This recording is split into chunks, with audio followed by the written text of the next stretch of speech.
You are not confused about what you want. You are not lacking intelligence. You are not short on potential.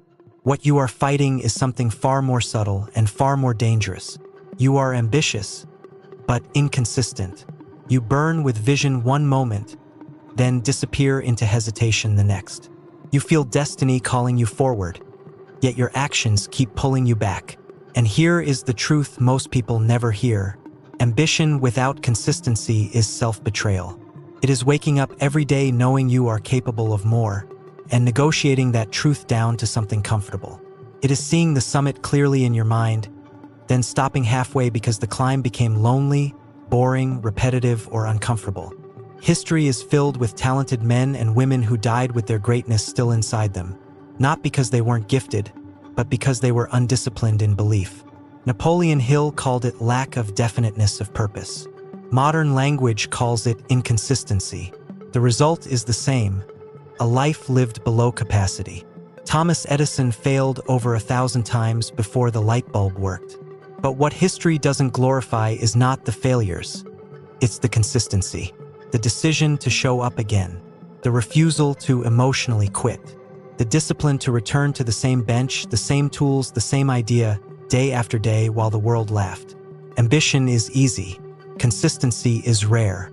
Ambition is emotional. Consistency is spiritual. And if you are ambitious but inconsistent, it means one thing: your desire is real, but your belief is fractured. You believe in the goal, but not through the process. You want the reward without bonding yourself to the repetition required to earn it. Andrew Carnegie didn't build an empire by inspiration alone. He built it by aligning his thoughts, habits, and actions around one unshakable purpose. He understood that wealth, real wealth, first forms as an organized mind, not a motivated mind, an organized one, because motivation fades, emotion fluctuates, but identity endures. Inconsistency is not a time management problem. It is an identity conflict. You are still deciding who you are. One day you act like the architect of your future. The next day you act like a spectator waiting for circumstances to change. And the world responds accordingly. The law is brutal but fair. Life pays in full only to those who show up in full. Not when it feels good, not when it's exciting, but when it's monotonous, when it's slow, when no one is watching, when results are silent. This is where most people break. They mistake boredom for failure. They mistake delay for denial. They mistake discomfort for danger. But the men and women who shape history understand something different. They understand that consistency is not intensity, it is loyalty.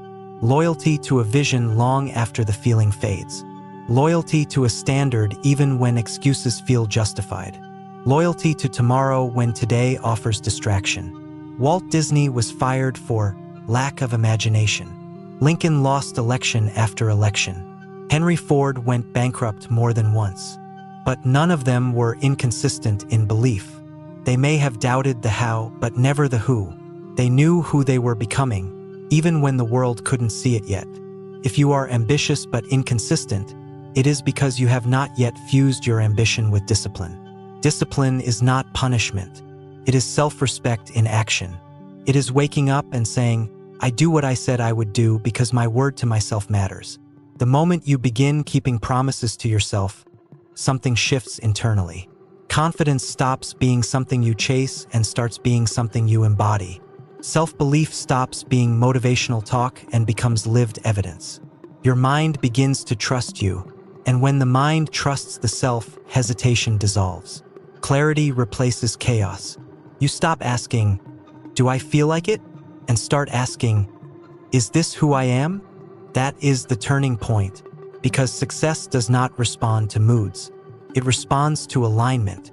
Your thoughts must agree with your goals. Your habits must agree with your thoughts. Your actions must agree with your habits.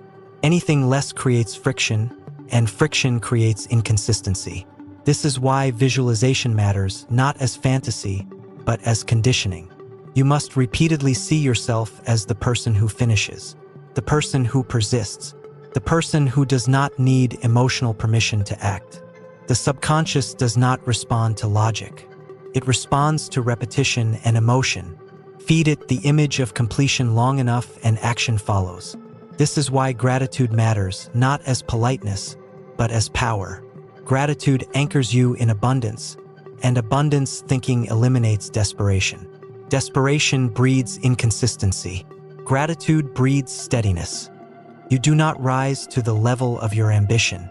You fall to the level of your daily identity. And identity is shaped by what you repeatedly do, especially when no one is applauding. There will be days when the fire is gone. Days when doubt whispers loudly. Days when progress feels invisible. Those days are not obstacles. They are initiations. They are asking one question: are you committed or just interested? Because interest quits when it's inconvenient. Commitment adapts, endures, and evolves. The ambitious but inconsistent man waits for clarity before acting. The committed man acts until clarity forms. Action sharpens vision. Stillness dulls it. Do not wait to feel ready. Readiness is a myth. The greatest shift in history has always been led by individuals who moved before certainty arrived. Decide and let the world rearrange itself. When you stop starting over, momentum becomes inevitable. When you stop negotiating, discipline becomes natural. When you stop doubting your worth, consistency becomes effortless. You were not born to live in cycles of almost. You were not designed to start fires and walk away from them. You were built to finish. And the moment you align ambition with consistency, something irreversible happens.